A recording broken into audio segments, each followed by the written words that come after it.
மகாவிஷ்ணு சர்ச்சை விவகாரம் எதிரொலியாக சென்னை மாவட்ட முதன்மை கல்வி அலுவலர் மார்ஸ் பணியிடம் மாற்றம் செய்யப்பட்டிருப்பதாக தகவல் வெளியாகி இருக்கிறது.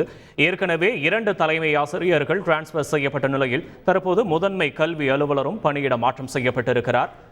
தொடர்பான விரிவான விவரங்களை செய்தியாளர் சங்கரன் வழங்க கேட்போம். சங்கரன், வணக்கம். விவரங்களை பதிவு பண்ணலாம். சங்கரன், வணக்கம். சென்னையில் இருக்கக்கூடிய 2 அரசு பள்ளிகளில் மகாவிஷ்ணு நடத்திய அந்த சொற்பொழிவு விவகாரம் தமிழகம் முழுவதும் மிகப்பெரிய ஒரு அதிர்வலையை ஏற்படுத்தியிருந்தது.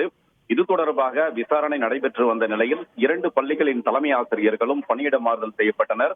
இதற்கிடையே விசாரணை நடத்திய பள்ளிக்கல்வி இயக்குனர் கண்ணப்பன் அவருடைய அந்த அறிக்கையை தமிழக அரசிடம் சமர்ப்பித்திருந்தார். இந்த சூழலில் தற்போது சென்னை மாவட்ட முதன்மை கல்வி அலுவலர் மார்ஸ் பணியிட மாற்றம் செய்யப்பட்டிருப்பது தெரிய வந்திருக்கிறது. அவர் தஞ்சையில் இருக்கக்கூடிய சரபோஜி மன்னர் நூலக நிர்வாக அலுவலராக அவர் முதன்மை கல்வி அலுவலர் நிலையிலான அந்த பதவியில் அவர் பணியிட மாற்றம் செய்யப்பட்டிருப்பது தெரிய வந்திருக்கிறது. சென்னை மாவட்ட முதன்மை கல்வி அலுவலர் பதவி கூடுதல் பொறுப்பாக தமிழக பெற்றோர் ஆசிரியர் கழகத்தினுடைய செயலாளர் ஆஞ்சலோவிடம் ஒப்படைக்கப்பட்டிருப்பதாகவும் தற்போது தகவல்கள் வெளியாகி இருக்கின்றன. விவரங்களுக்கு நன்றி சங்கரன். செய்திகளை உடனுக்குடன் தெரிந்து கொள்ள உடனே சப்ஸ்கிரைப் பண்ணுங்க.